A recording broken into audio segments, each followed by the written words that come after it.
ప్రకటనమవుతుంటుంది అందరి యందు.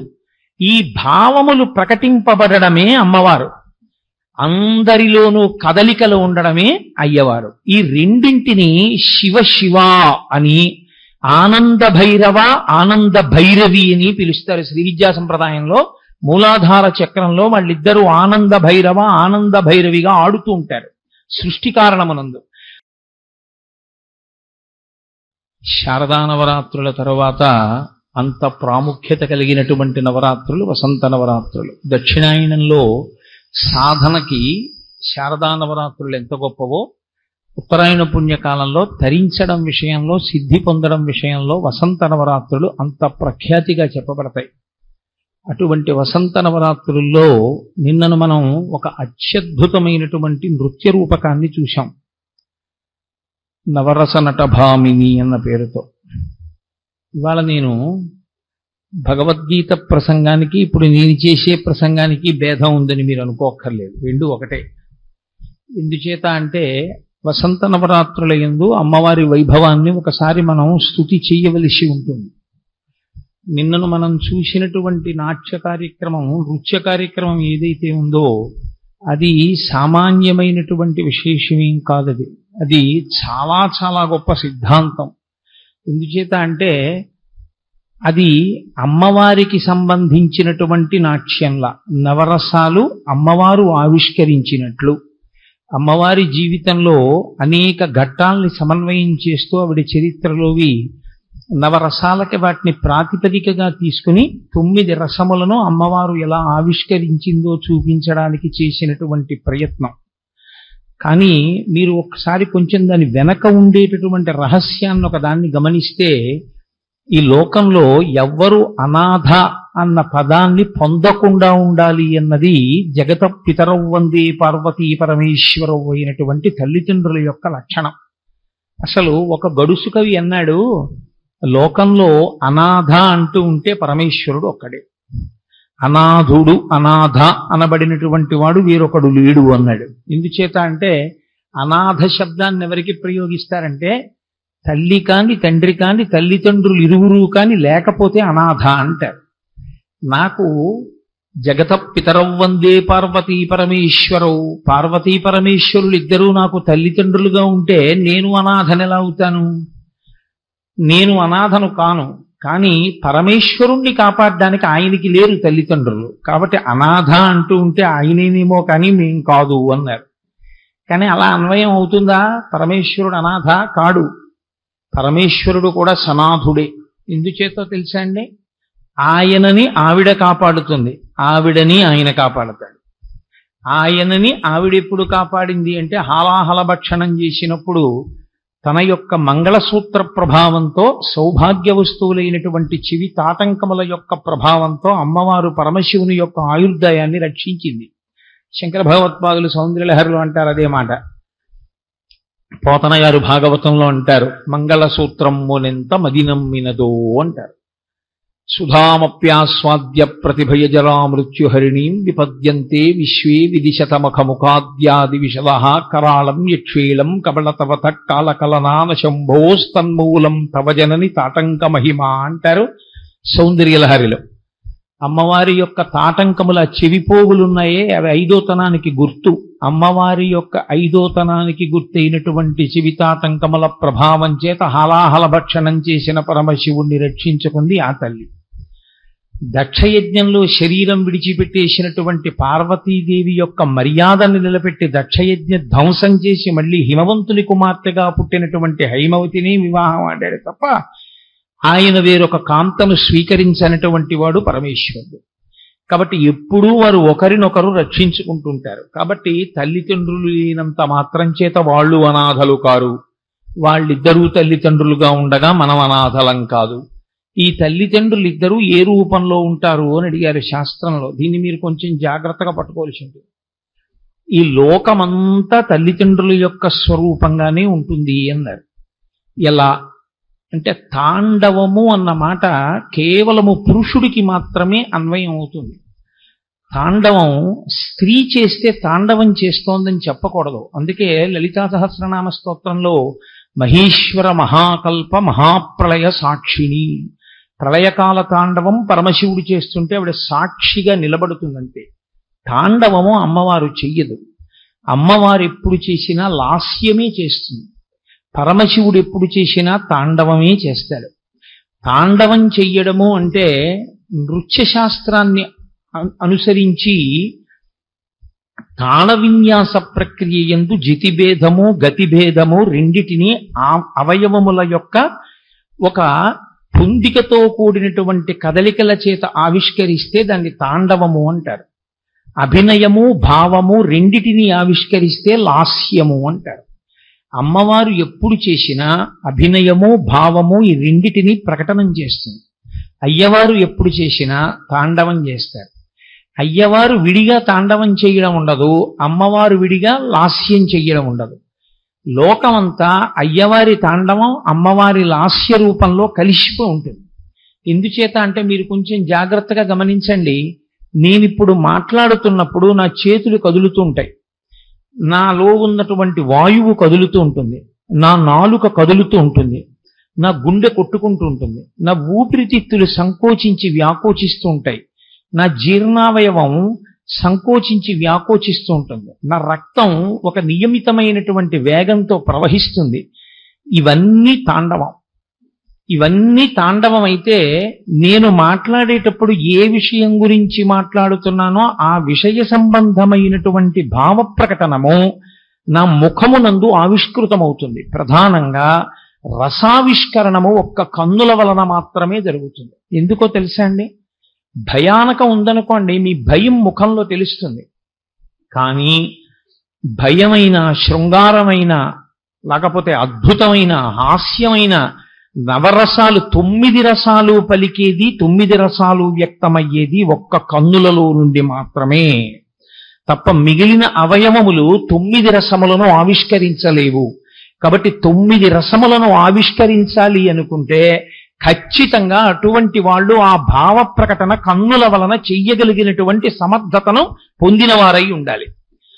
అందుకే శంకర భగవత్పాదులు 9 రసాలని అమ్మవారు ఎలా ఆవిష్కరిస్తుందో సౌందర్యలహరిలో చెప్పినప్పుడు 9 రసాల్ని కళ్ళలోంచే చెప్పారు. శివే శృంగారాధ్ర తదితర జనే కుచ్చనపరా సరోష గంగాయాం గిరిశచరితే విస్మయమతి అంటూ హరాహిభ్యో భీత సరసిరహ సౌభాగ్య జననీం సఖీషు స్మేరాతే తవ మయి జనని దృష్టి సకరుణ అంటూ 9 రసాల్ని అమ్మవారి కళ్ళల్లోంచే చెప్పారు. ఇప్పుడు ఈ 9 రసములను ఆవిష్కరించడం అమ్మవారు, కదులుతుండడం అయ్యవారు.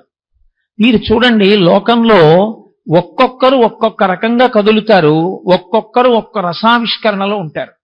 ఒకడు మంచి కోపంగా ఉంటాడు, ఒకడు నవ్వుతూ ఉంటాడు, ఒకడు భయపడుతూ ఉంటాడు, ఒకడు చెయ్యిలా చూపిస్తూ ఉంటాడు. అన్ని నవరసాలు మీకు కనపడుతుంటాయి, భావ ప్రకటన అవుతుంటుంది అందరి యందు. ఈ భావములు ప్రకటింపబడమే అమ్మవారు, అందరిలోనూ కదలికలు ఉండడమే అయ్యవారు. ఈ రెండింటిని శివ శివ అని, ఆనంద భైరవ ఆనంద భైరవి అని పిలుస్తారు. శ్రీ విద్యా సంప్రదాయంలో మూలాధార చక్రంలో వాళ్ళిద్దరూ ఆనంద భైరవ ఆనంద భైరవిగా ఆడుతూ ఉంటారు సృష్టి కారణమునందు. ఈ కదిలేటప్పుడు అమ్మవారి గుండా ఆవిష్కృతమయ్యేటటువంటిది రసము, లాస్యము. అయ్యవారి గుండా ఆవిష్కృతమయ్యేటటువంటిది తాండవము. శివ శివ, హంస హంసి వీళ్ళిద్దరూ విడివిడి ఉండరు. అందుకే శివ లేకుండా శివ ఉండదు, శివ లేకుండా శివుడు ఉండడు. లోపల కదలికలు లేవనుకోండి, గుండె కొట్టుకోవట్లేదు, ఇంకా ఆయనలో కోపరసం ఉండదు, శాంతరసం ఉండదు, హాస్యరసం ఉండదు, బీభత్సం ఉండదు, భయానకము ఉండదు, ఏమీ ఉండవు. ఒకటే రసం, శవరసం. కాబట్టి లోపల శివ సంబంధమైన కదలికలుంటే శివా సంబంధమైనటువంటి రసములు ఆవిష్కృతమవుతాయి. లోపల శివ లేకపోతే శివా ఉండదు, శివా ఉండి శివుడు లేకపోవడం ఉండదు. ఇదో గమ్మత్తు. మీరు నన్ను ప్రశ్న అడగచ్చు, ఏమంటే గాలి వీస్తోంది కదా, రసం ఏముంది అని అడగచ్చు. గాలి కదులుతోందిగా, మరి కదలికలన్నీ తాండవం అన్నారుగా మీరు. మరి గాలి కదిలితే కదలిక తాండవం అయితే మరి ఈ కదలిన గాలి యొక్క లాస్యమేమి, భావం ఏమి ప్రకటించినట్టు గాలి? నేను మీతో ఒక మాట మనవి చేస్తాను. ఇప్పుడు గాలి చక్కగా వేస్తుంటే మనందరం సంతోషంగా ఉంటాం, అదే గాలి యొక్క రసం. ఆ గాలి తీవ్రంగా వేసింది అనుకోండి, మనందరం భయపడతాం. అదే గాలి యొక్క రసం. ఒక జలపాతం అలా పడుతోంది అనుకోండి, దానిలో ఒక శబ్దము, ఒక అందము, ఒక పడడంలో ఒక కదలిక ఉంటాయి. ఆ కదలిక తాండవం. అబ్బా అని మీరు అలా ఉండిపోవడమే అద్భుత రసం. జలపాతమును చూడడం వల్ల మీలో ఆవిష్కృతమైనటువంటి అద్భుత రసం ఏదున్నదో అదే జలపాతము యొక్క రసం. కాబట్టి ఒక తాండవము రసం లేకుండా ఉండదు, ఒక రసము తాండవము లేకుండా ఉండదు. కాబట్టి శివ శివ లేకుండా నవరసములు ఆవిష్కృతము కావు. అది లోకంలో పెద్ద రహస్యం. అసలు నవరస నటభామిని అంటే ఈ జగత్తుకి నవరస నటభామిని అని పేరు. ఎందుకంటే అన్నీ కదులుతుంటాయి, అన్నిటిలో భావనలు ఎప్పుడూ కనపడుతుంటాయి. కాబట్టి దేన్ని పిలుస్తారంటే ఆ పేరుతో ఈ జగత్తునంతటినీ పిలుస్తారు. ఇప్పుడు ఈ జగత్తునంతటినీ పిలిచినప్పుడు మీరు కొంచెం జాగ్రత్తగా గమనిస్తే, నేను మీతో మనవి చేశాను, వీటన్నిటి యందు తాండవము ఉంటుంది, వీటన్నింటి యందు రసము ఆవిష్కృతం అవ్వడము కూడా ఉంటుంది అని నేను మనవి చేశాను. ఇందులో అమ్మవారి పరంగా రసావిష్కరణ చెప్పేటప్పుడు మీరు అయ్యవారి స్పర్శ తీసి చెప్పడం కష్టం.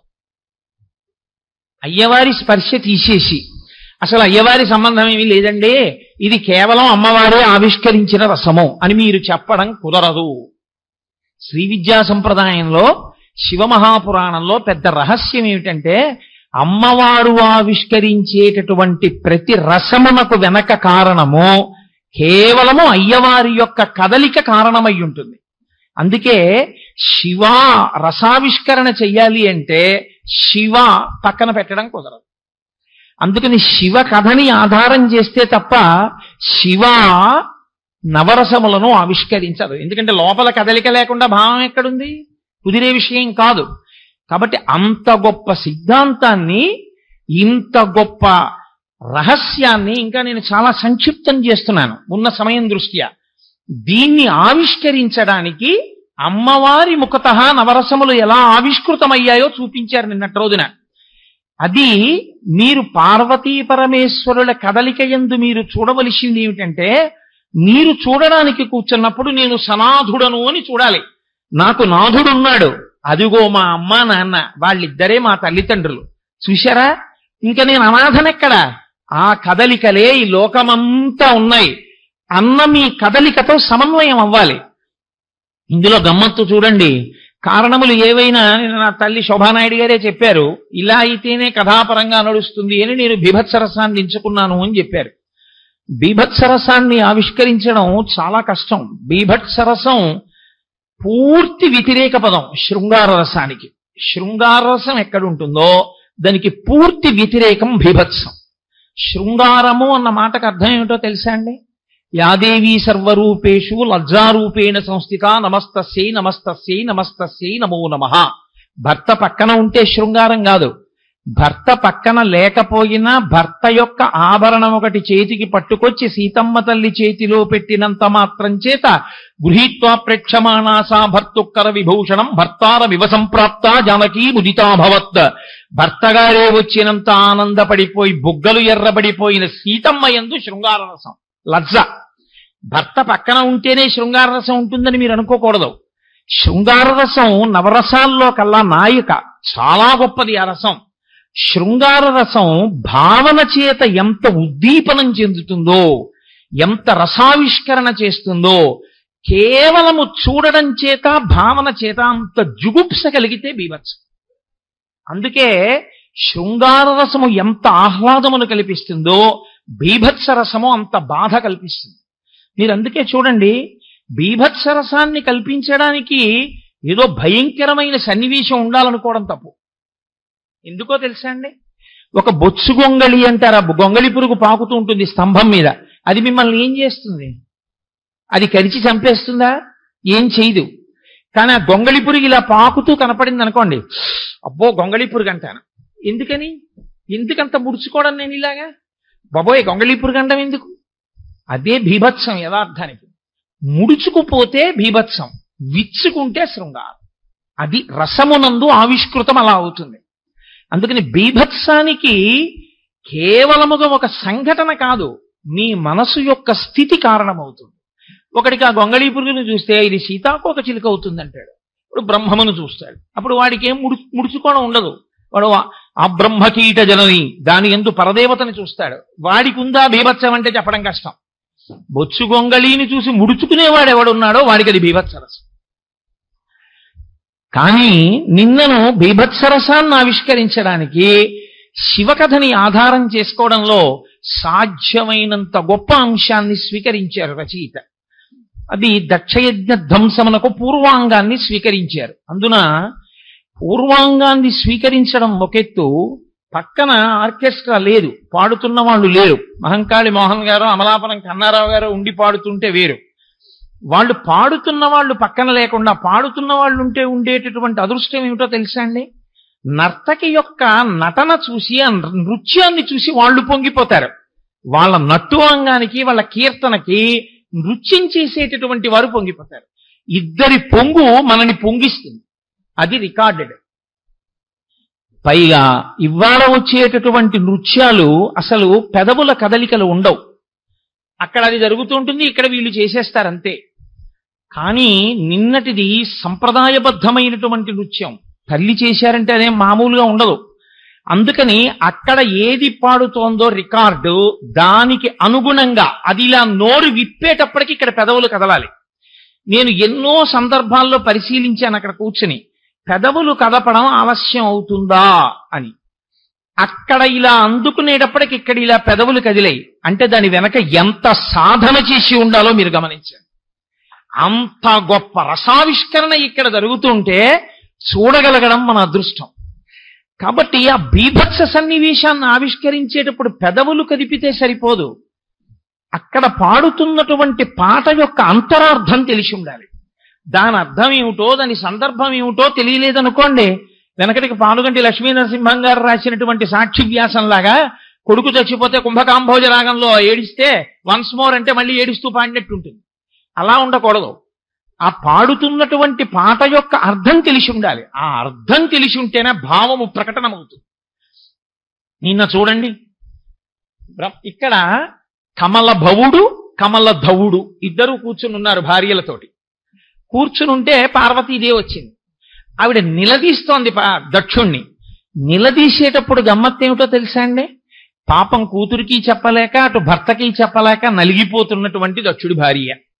ఈవిడ అమ్మ వంక చూసి అంటూ, చెప్పమ్మా చెప్పు. అందులో ఎంత వశురాలైపోయారో, ఎంత అందులోకి ఒదిగిపోయారో మీరు చూడండి. దక్షయజ్ఞంలో వేరొక పార్వతి మీకు సాక్షాత్కరించింది. ఆ సందర్భంలో చూపించమంటూ, ఏమమ్మా ఈ కమలభవుడు కమలధముడు భార్యలతో వచ్చారు, 33 కోట్ల మంది దేవతలు వచ్చారని ఇలా సభని చూపించారు. అంటే అటు భర్తలు ఇటు భార్యలు కూర్చుంటే ఈ 33 కోట్ల మంది భార్యాభర్తలతో వచ్చారు. నేనేనా రాకూడదు నా భర్తతో? నీ కూతురు అల్లుడు నీకంత బరువైపోయారా? నేను రాకూడదా? పిలుపుకే నోచుకోలేదా? అడిగేటప్పుడు ఆడపిల్ల ఇంకా బాధ వచ్చేస్తే అమ్మ నాన్నగారు అన్న గౌరవం కూడా లేకుండా అడుగమ్మా అని అమ్మని సంజ్ఞ చేస్తూ నాన్నగారితో మాట్లాడితే ఎలా ఉంటుందో, ఆ రసమునందు ఆవిడ లీనమైపోయిన సందర్భం అత్యద్భుతం. అది ఏ పాత్రికేయుడు గుర్తించకపోవడం, ఎక్కడా కనీసం దాని మీద 4 వాక్యాలు రాకపోవడానికి నేను సిగ్గుతో తలంచుకున్నాను. నిజంగా ఏమి అద్భుతమైనటువంటి రసావిష్కరణ తల్లిది నిన్నటి రోజున. అంత గొప్పగా బీభత్స రసాన్ని ఆవిష్కరించారు. నేను ఇప్పుడు ఒక్కొక్క రసం గురించి పూర్తి ఉపన్యాసం చేయడం కుదరదు. బీభత్స రసాన్ని ఆవిష్కరించి బీభత్స రసం అవుతూనే కథ ఎలా నడుస్తుందో అలాగే నడుపుతూ దానికి అనుగుణంగా రసాల్ని స్వీకరించారు. బీభత్స రసం అయిపోయి దక్ష ప్రజాపతి కూతురుగా ఉన్నటువంటి ఆవిడ శరీరాన్ని విడిచిపెట్టేసింది. విడిచిపెట్టడంలో యోగాగ్ని యందు శరీరాన్ని విడిచిపెట్టింది. యోగాగ్ని యందు శరీరం విడిచిపెట్టడం అంటే యోగము అన్న మాటకో లక్షణం ఉంది.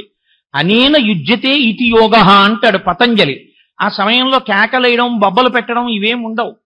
మహాపతివ్రత లక్షణంగా మొట్టమొదట శరీరాన్ని విడిచిపెట్టేసినటువంటిది పార్వతీదేవి. అందుకే సతీ అని ఒక ఆచారం తర్వాతి కాలంలో భారతదేశంలో వచ్చింది, భర్తతో పాటు శరీరాన్ని విడిచిపెట్టడం. ఆ సమయమునందు ఇంద్రియాల్లో ఉన్న శక్తులన్నింటినీ మనసులోకి పెట్టి, మనసులో ఉన్న శక్తిని ఆత్మలో పెట్టి, ఆత్మని తీసుకెళ్లి భర్త అనబడేటటువంటి పరదైవమునందు పెట్టి ఈ శరీరాన్ని ఒక్కదాన్ని అగ్నిహోత్రమునందు నిలబెట్టి బాధకి అతీతంగా ఏ బాధ గుర్తింపు లేని రీతిలో శరీరాన్ని సాక్షిగా చూస్తూ కాలిపోవడాన్ని అనుమతించేస్తారు. అలా కాలిపోతున్న సన్నివేశాన్ని ఒక వేదిక మీదకి తీసుకురావడం అంటే అగ్నిహోత్రాన్ని ఎలా తీసుకొస్తారు? నేను ఆ సన్నివేశం గురించి 1000 కళ్ళతో చూస్తున్నా. ఇది యోగాగ్ని కదా, ఎలా తీసుకొస్తారు వీడు ఇప్పుడు ఇక్కడికి? ఆశ్చర్యం. ఎర్రని బట్టలు కట్టుకున్న వాళ్ళు జ్వాల తిరుగుతుంది. జ్వాలకి తిరిగే లక్షణం ఉంటుంది. జ్వాల కుడి పక్కకి జరిగితే శుభం, జ్వాల ఎడం పక్కకి జరిగితే అశుభం. తిరిగేటప్పుడు కూడా కుడి పక్కకి ప్రదక్షిణ పురస్సరంగా తిరిగారు వాళ్ళు. అది తప్పుగా తిరిగి ఉంటే నేను ఇవాళ అది కూడా చెప్పుండేవాడిని, అది మార్చుకోవాలని. కుడి పక్కకి ప్రదక్షిణ పురస్సరంగా తిరిగారు వాళ్ళంటే ఆవిడ పరాశక్తి, ఆవిడ ఒక గొప్ప పతివ్రతా ధర్మాన్ని ఆవిష్కరిస్తోంది. కాదు కాదు, శివా విశ్వాహ భేషజీ, శివా రుద్రస్య భేషజీ. శివనింద చేసిన లోకానికి పాఠం చెప్పాలి. పిల్లల్ని ఆయన దెబ్బలాడ్డావు. ఆవిడ గాని కోపం తెప్పించిందా? ఇప్పుడు ఆయన రుద్రుడై వచ్చి దక్షయజ్ఞ ధ్వంసం చేసి వీళ్ళకి పాఠం నేర్పుతాడు. ఆయన్ని రుద్రుణ్ణి చేయడానికి శరీరం వదులుతోంది.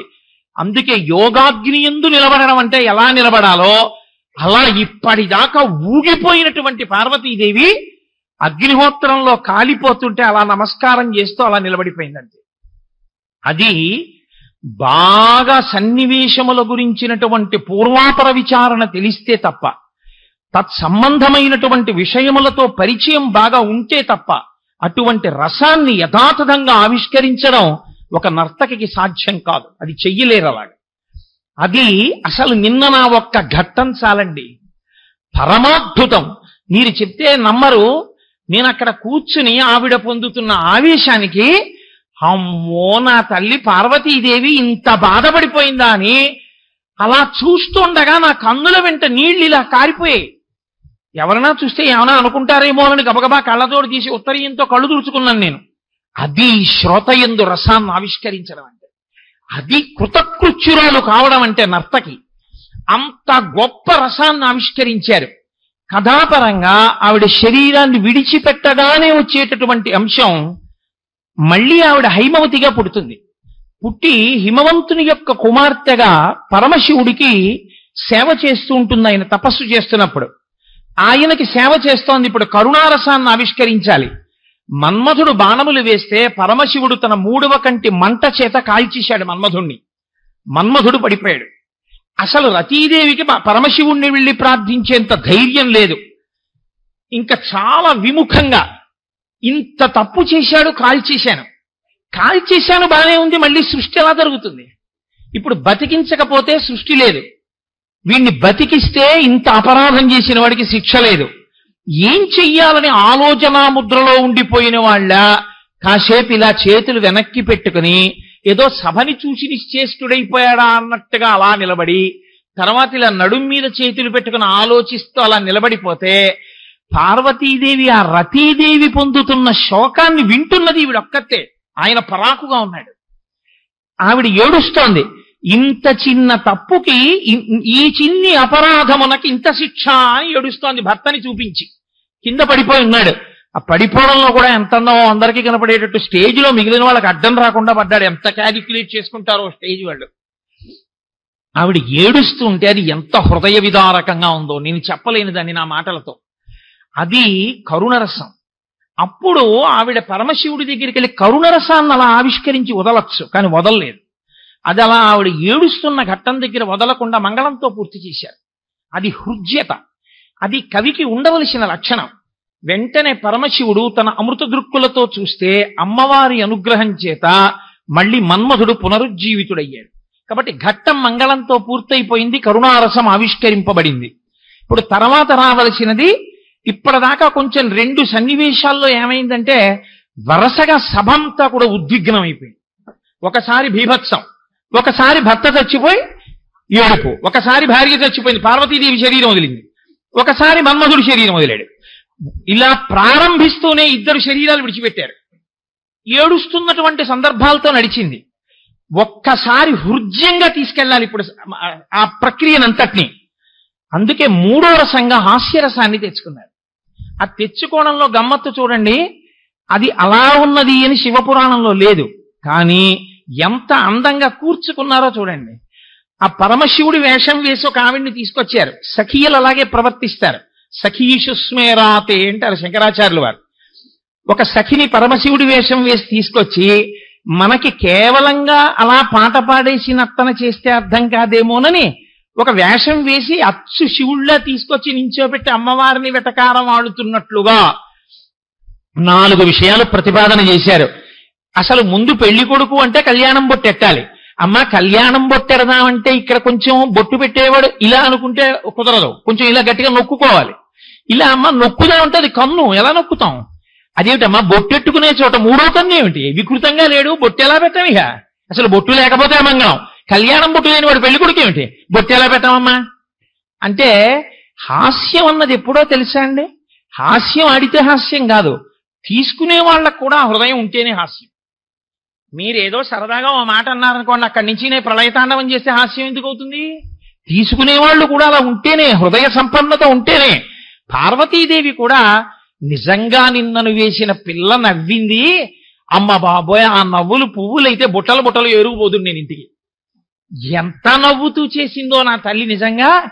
ఆమె అంటుంది, కన్ను కదా కందితే కన్ను తెరుస్తాడు, కంటికి ఆ లక్షణం ఉండదండి. కొంచెం ఇక్కడ ఏదైనా నొక్కుందనుకోండి వెంటనే ఇలా తెరిచి చూస్తాం. కందిందని తెరిచినా సరే ఎదురుగుండావాడు ఎవడో అపచారం చేశాడని తెరిచాడు, ఇప్పుడు కందిందని తెరిచినా కాలిపోతావు. దాని లక్షణం అది, కాల్చేస్తుంది. అందుకని ఏమనుకుంటున్నావో 3వ కన్నుంది 3వ కన్నుందని వెటకారణం కాదు, కందితే తెరిస్తే కాలిపోతావు. కందకుండా బొట్టు పెట్టి చూస్తాను. ఆవిడ తిరిగింది. అది పరమశివుడి దగ్గరికి వెళ్ళి మరీ బొట్టు పెట్టి చూపించి, అంటే తాపత్రయం మనకి ఎక్కడ అర్థం కాలేదో మనం అందుకుని సంతోషించాలని. 2వ సన్నివేశంగా మెళ్ళో హారం వేస్తారు. నా కుండలి నామకుటి నా స్రగ్వి నాల్పభోగవాన్ నా హస్తాభరణో నాను లిప్తాంగో నాను విద్యతే అని వాల్మీకి మహర్షి వర్ణిస్తారు ఉండవలసినటువంటి లక్షణాలు. మెడలో పుష్పహారం ఉంటుంది. పెళ్లి కొడుకు పుష్పహారం వేద్దామంటే మెడలో పావు ఉంటే బుస్ బుస్ అంటూ మేమేం వేస్తాం. ఆ రికార్డింగ్ కూడా ఎంత గొప్పగా చేశారో, అందులో బుస్ బుస్ అని వచ్చింది ఆ రికార్డింగ్ లో. ఆయన కూడా వేసిన పిల్ల కూడా ఆ పావు బుస్ అంటున్నప్పుడు నర్తన చేసేవాళ్ళు పావుని పట్టుకొచ్చి ఇలా పట్టుకొచ్చి బుస్సు అనిపిస్తే బాగుంటుందండి. హాస్యమునందు అలా అనిపిస్తేనే నవ్వొస్తుంది. ఆ పావుని పట్టుకొచ్చి మరీ బుస్సు అనిపిస్తోందని, ఆ పావుని ఇలా పట్టుకుని మరీ బుస్ అని ఇలా అనేటప్పటికీ అక్కడ బుస్ అంది రికార్డులో. నిజంగా అందరూ పక్కున నవ్వేటట్టే ఉంది. ఆ మెడలో దండ వేద్దామంటే ఈ పాము ఒప్పుకుంటుందా అంటే ఆవిడంటుంది, మెడలో తాను హారమై ఉండగా నువ్వు ఒక హారం పట్టుకొచ్చి వేస్తే ఆవిడ ఒప్పుకుంటుందా? నువ్వు వేసే హారం రేపటికి వాడిపోతుంది. అదో సామాన్య హారం కాదు, నువ్వు నేను వేసుకునే హారాలు కావవి. మహాతపస్సు చేసిన వాసుకి ఆయన మెడలో హారంగా ఉంటాడు. భూమండలాన్ని మోసే ఆదిశేషువు హారమై ఉంటాడు. అంతటి మహానుభావుడు భుజంగభూషణుడు. ఇంకా మాట్లాడితే పాము మృత్యువుకి సంకేతం, మృత్యువుని ఆభరణముగా పొంది ఉంటాడు. అటువంటి వాడికి నువ్వు పూలదండ ఎక్కడేస్తావే? ఆయన మెడలో పాము ఉందంట ఏమిటి? ఆయన తత్వం ఏమిటో నీకు అర్థమైందా? అసలు అందుకు కదా నేను వరించాను అని ఆవిడ సంతోషపడిపోతూ నవ్వుతూ పరిహాసం ఆడ్డాం. 3వ సందర్భంగా ఆవిడ ఏమమ్మా ఆయనకి చందనం రాద్దామంటే బూడిదంతా అంటుకుంది.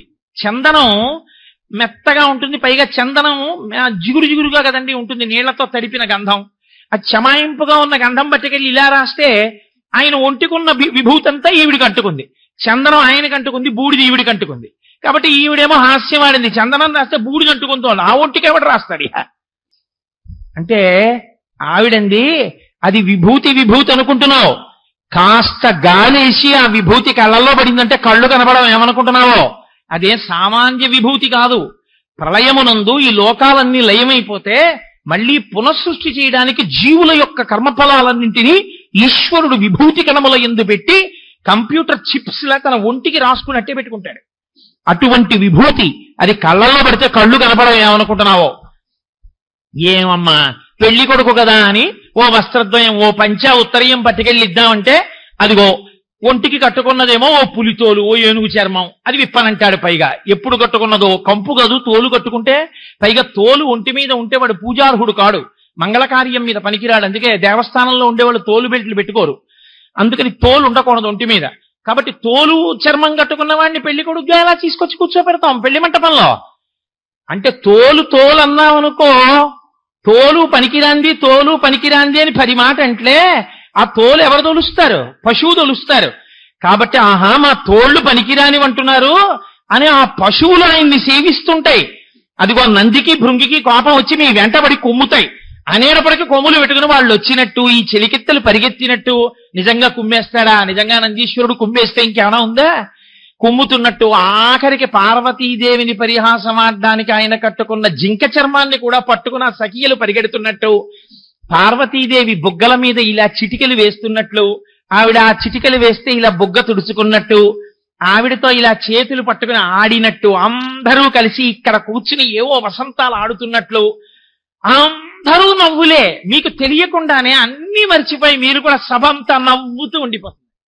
అలా ఎక్కడికక్కడ పంట, నువ్వులేస్తే నువ్వు పంట, మినువులేస్తే మినప్పంట, వరి వేస్తే వరి పంట, ఒక్క భూమి యందు పండించగలిగిన వాడు కర్షకుడైనట్టు ఘట్టాన్ని బట్టి సభని మార్చగలిగినటువంటి స్థితి అది. అదే సామాన్యం కాదు. కాబట్టి హాస్యరసం అప్పటికి 3 రసాలు అయ్యాయి. 4వది శృంగారం. అబ్బో, అమలిన శృంగారం ఎంత అద్భుతమో నిజంగా. కానీ నేను యథార్థంగా చెప్పవలసి వస్తే ఆ శృంగార సన్నివేశమునందు పరమశివుడు మాత్రం అప్పుడే మన్మధుణ్ణి కాల్చేసిన పరమశివుడిలో ఉన్నాడు.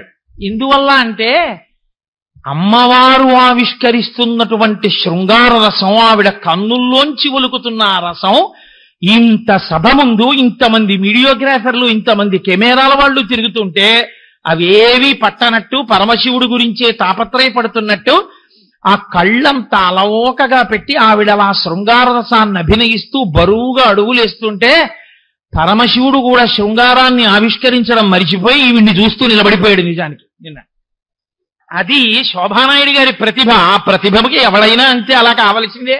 అక్కడ ఎవడు శివుడిగా వేసినా బహుశా అంతకన్నా చేయలేడేమో.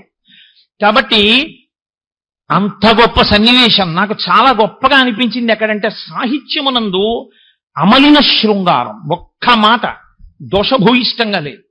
అసలు నిన్న నా నాట్యం చెయ్యడంలో కూడా మీరు గమనించి ఉంటారు. ఇలా నడుం దగ్గర చెయ్యేసి పట్టుకున్నట్లుగా ఉంది చూడ్డానికి, కానీ చెయ్యి 2-3 అంగుళాల దూరంలో ఉండి పార్వతీదేవి పాత్ర పోషించిన వారి శరీరానికి చెయ్యి ఏమలపాటునందు కూడా తగలకుండా ఎంత పవిత్రంగా, ఎంత సభాముఖంగా చెయ్యడానికి యోగ్యంగా, ఎంత గొప్ప రసావిష్కరణ. నిజంగా అందులో ఆ శృంగార రసాన్ని అభినయించడంలో అక్కడ ఆవిడ వేదిక మీద కూర్చుని పరమశివుడి గురించి తన్మయత్వంతో ఉంటే శివుడి వెనక నుంచి వచ్చినా తన్మయత్వంలో మరి పట్టించుకోనట్టు, ఆయన అటెళ్తే ఈవిడ ఇటు తల తిప్పి చూసినట్టు, ఆయన అటెళ్తే మళ్ళీ ఆవిడ ఇటు తిరిగినట్టు, నిజంగా వేదిక మీద కూర్చొని అంత చూడనట్టు ఉండగలగడం ఎంత పాత్రలో లీనమైపోవాలండి. ఆయనేమో ఆ వెనక్కి వెళ్ళి కొంచెం శబ్దం చేస్తే ఇలా లేచి నిలబడి ఆయన్ని చూడగానే ఇలా ఆనందపడిపోయి సంతోషపడిపోయి ముఖంలోంచి ఇలా సిగ్గులు ఒలికించేసి అయ్య బాబోయ్ ఆవిడకు ఆవిడే సాటి, నాకు మాటలతో కూడా నేను అలా ఒలికించలేను. అంత గొప్ప శృంగార రసాన్ని ఒలికించడం ఒకెత్తైతే ఆ సాహిత్యం నిజంగా అమలిన శృంగారం. అందులో ఒక చరణం నాకు ఆశ్చర్యపోయాను. నా ఒంటి మీద ఉన్న పచ్చకర్పూరం అంతా నీకంటుకుపోయింది, నీ ఒంటి మీద ఉన్న విభూతి అంతా నాకంటుకుపోయింది, అంతే.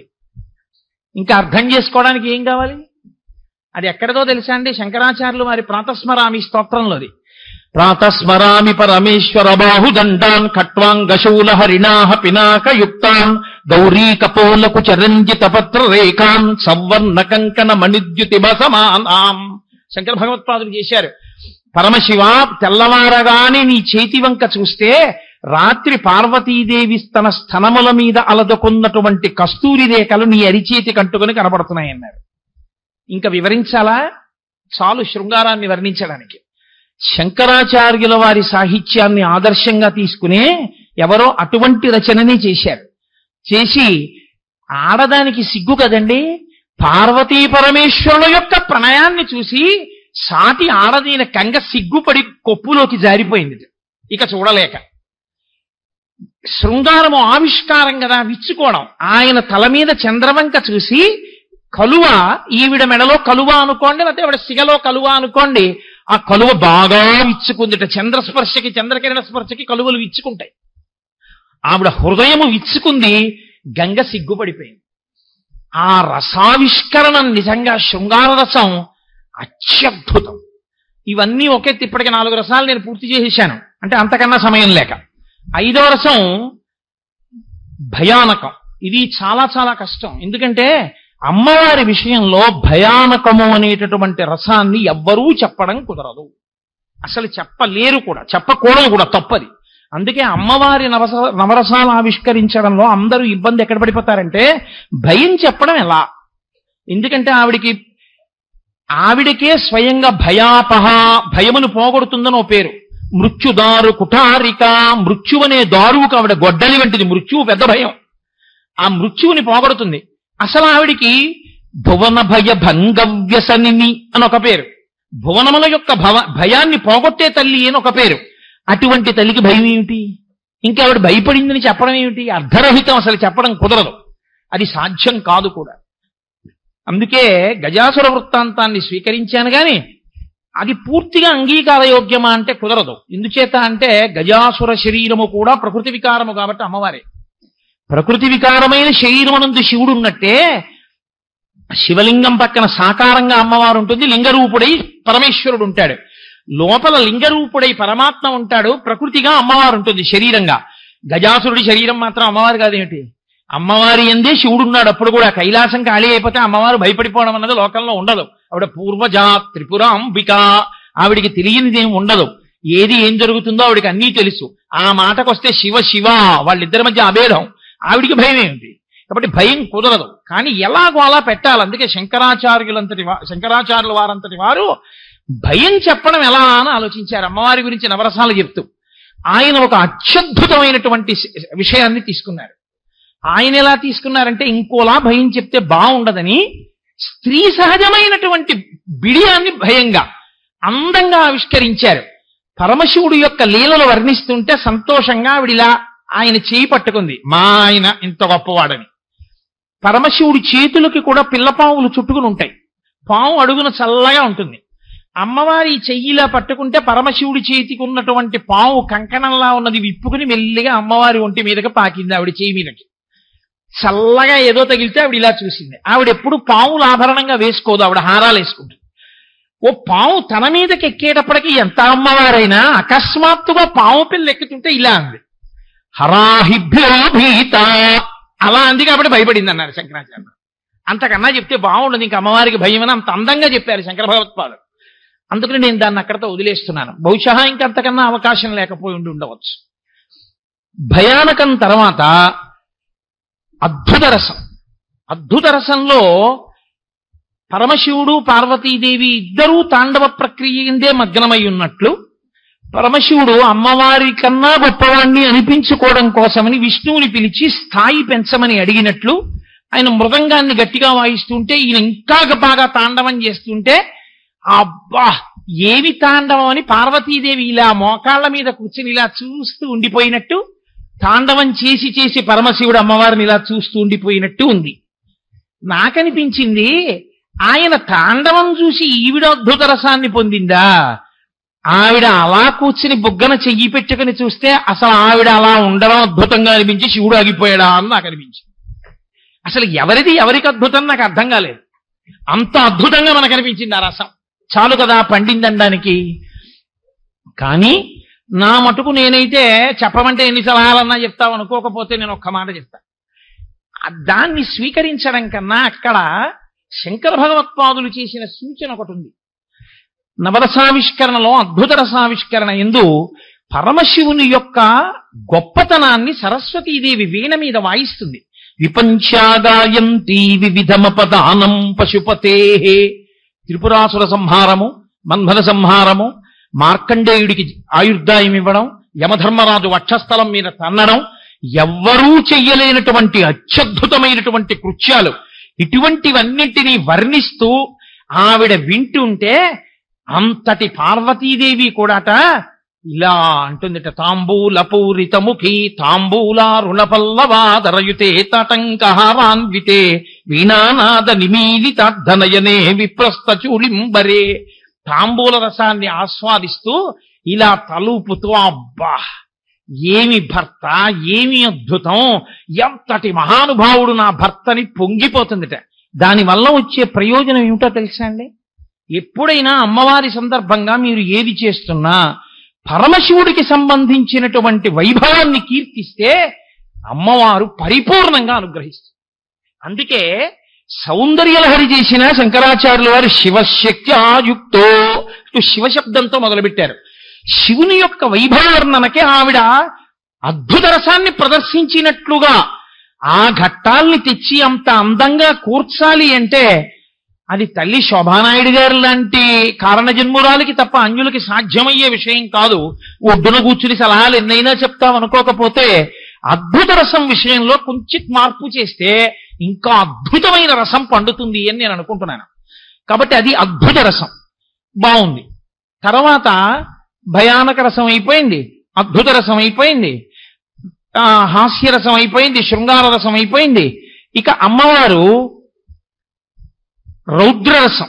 రౌద్రరసంలో ఆ మహిషాసురుణ్ణి మర్దించడం కోసం అని చెప్పి అమ్మవారు బయలుదేరినప్పుడు అతను మాట్లాడుతున్న మాటలకి ఆవిడికి వచ్చినటువంటి కోపం, ఆవిడికంత కోపం వచ్చిన తర్వాత ఆవిడ ఆయుధాల్ని తీసుకుని అతనితో యుద్ధం చేసేటప్పుడు వీరరసం. ఈ వీరరసం తర్వాత శాంతరసం. అమ్మవారు ఒక్కతి వేదిక మీద ప్రశాంతంగా కూర్చున్నట్లు చూపించారు. చాలా బాగుంది. ఎందుచేతనంటే అదే సామాన్యమైన ప్రక్రియ కాదు. ప్రత్యేకించి మహిషాసురుడు పార్వతీదేవి యుద్ధంలో ఆవిడ బాణం వేస్తే అలవోకగా తీసి అవతల బారేసినట్లు, ఆయన త్రిశూలం పెట్టి కొడితే గదాదండం ఓ మూలకెళ్ళిపోయి మళ్ళీ వీళ్ళకి అడ్డు రాకుండా ఓ పక్కన పడి మళ్ళీ ఎవరో పరిగెత్తుకొచ్చి తీయడానికి అవసరం లేకుండా వెళ్ళిపోయేటట్టుగా కొట్టడం, ఉన్న స్టేజిని అందంగా వాడుకుని బాణం విసిరేసేటప్పుడు ఆ మూలకెళ్ళిన తర్వాత చేత్తో పట్టుకుని అడ్డుపడేసేటట్టు స్టేజిని ఎంత బాగా వాడుకున్నారు అనడానికి అది నృత్యం చేసే వాళ్ళ ప్రతిభకి పట్టాభిషేకం. అందున మహిషాసురుడు అంతటి శోభానాయుడు గారు శృంగారరసం ఆవిష్కరిస్తే శివుడే తెల్లబోతే మహిషాసురుడు మాత్రం అంత విచ్చలవిడిగా చేయడం నేను చాలా తెల్లబోయాను. అబ్బో, ఆయన 4 అంగల్లో దాటేసేవాడు స్టేజిని చివరి నుంచి ఆ చివరి వరకు. ఆ కొమ్ములు ఆయన నిజంగా రాక్షసుల్లాగే పరిగెత్తడంలో దీపాన్ని కూడా కింద పారేశాడు తన్నేసి.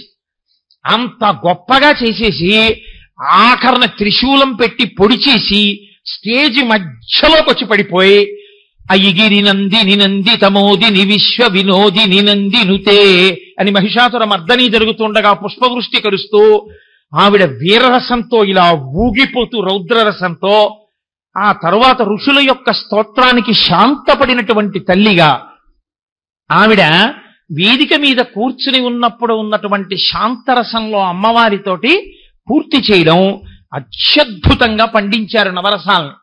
కానీ నేను ఒక్క మాట మనవి చేయవలసి ఉంటుంది. అమ్మవారి విషయంలో శాంతము లేదని కాని, శాంతము రసము కాదని కాని, శాంతము ఉండకూడదని కాని, అమ్మవారు శాంతరసం ప్రకటించకూడదని కాని ఎవ్వరు అనరు.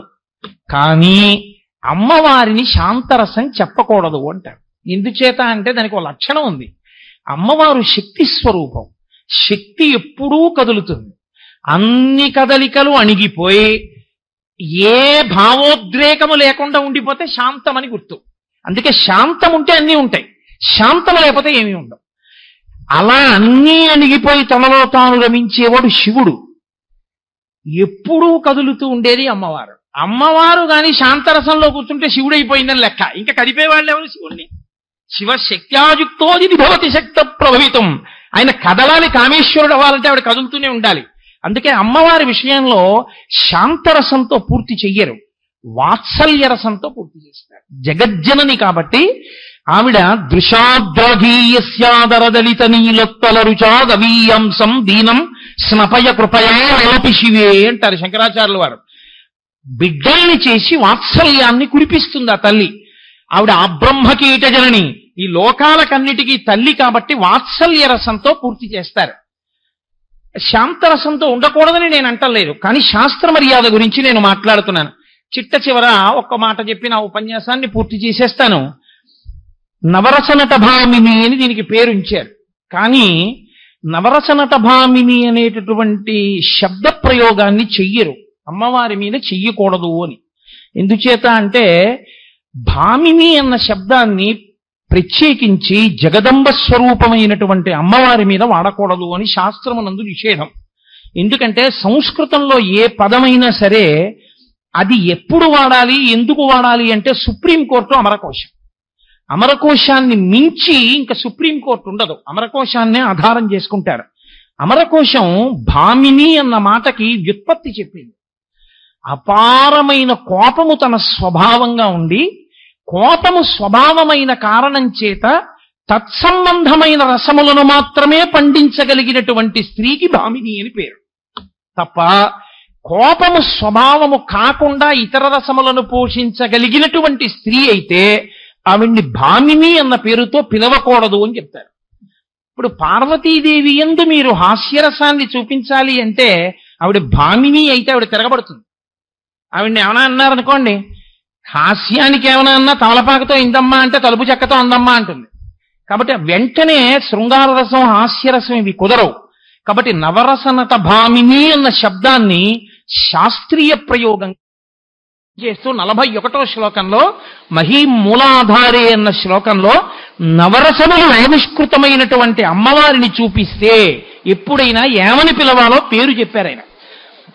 నవరస మహాతాండవ నటి అని పిలవాలి అని చెప్పారు. అందుకని అంతే పేరు. ఇప్పుడు నేను అలా ఎందుకంటారు అన్న దాని గురించి వ్యాఖ్యానం చేయడానికి సమయం సరిపోదు. నేను తప్పు అని అంటలేదు, కానీ శాస్త్రము చేత అంగీకార యోగ్యము మాత్రము కాదు అని. చాలా సంస్కారయుతమైనటువంటి తల్లి, అంతర్జాతీయ ప్రఖ్యాతి వహించినటువంటి తల్లి, విదుషీమణి, స్వయంగా రచన చెయ్యగలిగినటువంటి ప్రతిభాశాలి, అత్యంత భక్తి ప్రపత్తులు కలిగిన వారు, విశేషించి గొప్ప గురుభక్తి కలిగిన వారు. అందులో కోటేశ్వరరావు గారు ఏమైనా మార్పు చెయ్యవలసింది ఉంటే మీరు సూచన చెయ్యవచ్చు అని నాకు స్వేచ్ఛ ఇచ్చిన కారణం చేత నేను నవరసనట భామిని అన్న శబ్ద ప్రయోగాన్ని శాస్త్రీయంగా చెయ్యరు. దాని బదులు శంకర భగవత్పాదులు ఏం చెప్పారో దాన్ని మనం స్వీకరించడం పరమశాస్త్రీయమవుతుంది. దాని వలన అమ్మవారు కూడా ఎంతో సంతోషిస్తుంది అని మనవి చేస్తూ, ఇంత గొప్ప నృత్య కార్యక్రమాన్ని చూడగలిగినటువంటి అదృష్టాన్ని వసంత నవరాత్రుల్లో మనకి కల్పించినటువంటి సుబ్బారావు గారికి వ్యక్తిగతంగా మనందరి తరపున నేను కృతజ్ఞతలను ఆవిష్కరిస్తూ, అంత గొప్ప నృత్య కార్యక్రమాన్ని మాకు అందించి, ఒక పక్క ఇక్కడ నాట్యం చేస్తూ, ఒక పక్క అక్కడ అనౌన్స్మెంట్ చేస్తూ, ఓ పక్క వ్యాఖ్యానం చెప్తూ, ఓ పక్క శిష్యులందరికీ ఆదేశాలు ఇస్తూ, ఒక పక్క పాత్ర పరిచయం చేస్తూ, ఒక పక్క ఈ సంభారాలన్నింటినీ ఏర్పాటు చేసుకుంటూ, ఓ పక్కన అలాంటి అల్పజ్ఞుడు చెప్పిన మాటలు కూడా వింటూ, అంత వినయంతో అంత ఔదార్యంతో ఉండగలిగినటువంటి ఆ తల్లి యొక్క వైభవానికి నటరాజు యొక్క అంశగా వచ్చినటువంటి పద్మశ్రీ డాక్టర్ శోభానాయుడు గారికి నేను హృదయపూర్వకంగా కొవ్వాడ, కాకినాడ ప్రజలందరి తరపున పెద్దరికాన్ని మీరు నాకు ఇస్తారు కాబట్టి నేను స్వతంత్రంగా తీసుకుని ఆవిడికి హార్దిక కృతజ్ఞతాంజలులను ఆవిష్కరిస్తూ, బ్రాహ్మీమయమూర్తులు అంటారు. అసలు నటించడం సాధ్యం కానటువంటి విషయాలు. బ్రాహ్మీమయమూర్తులు పిల్లలతో గోళీలు కూడా ఆడుకుంటారు. ఆ చేష్టితములు అద్భుతంగా ఉంటాయి. ఆవిడిప్పుడు సర్వం సాయిమయం అనేటటువంటి ఆ అద్భుతమైనటువంటి నృత్య కార్యక్రమాన్ని చేస్తారు. మళ్ళీ ఒకసారి పోతన గారు చెప్పినట్టు, చూపుల శ్రీపతి రూపము నాపోవక త్రావి త్రావి హర్షోద్ధతయై. ఒక ఇంద్రియం చెయ్యవలసిన పని ఒక ఇంద్రియం, నోటితో తాగవలసిన దాన్ని కన్నులతో తాగుదాం, చెవులతో తాగుదాం. అందుకు సంసిద్ధులు కావలసిందిగా ఇవాళ భగవద్గీతని పక్కన పెట్టి అంత గొప్ప నృత్య కార్యక్రమం జరిగిన సందర్భాన్ని పురస్కరించుకుని దాన్ని ఒక్కసారి విహంగ వీక్షణం చేస్తూ కృతజ్ఞతాంజలులను ఆవిష్కరించడానికి అవకాశంగా ఇవాల్టి ఉపన్యాస కార్యక్రమాన్ని స్వీకరించినందుకు, భగవద్గీత చెప్పనందుకు నన్ను మన్నించవలసినదిగా వేడుకుంటూ ఈ కార్యక్రమాన్ని ఇంతటితో ముగిస్తూ తర్వాత కార్యక్రమాన్ని సుబ్బారావు గారు ప్రారంభింపజేస్తారని మీకు మనవి చేస్తూ స్వస్తి.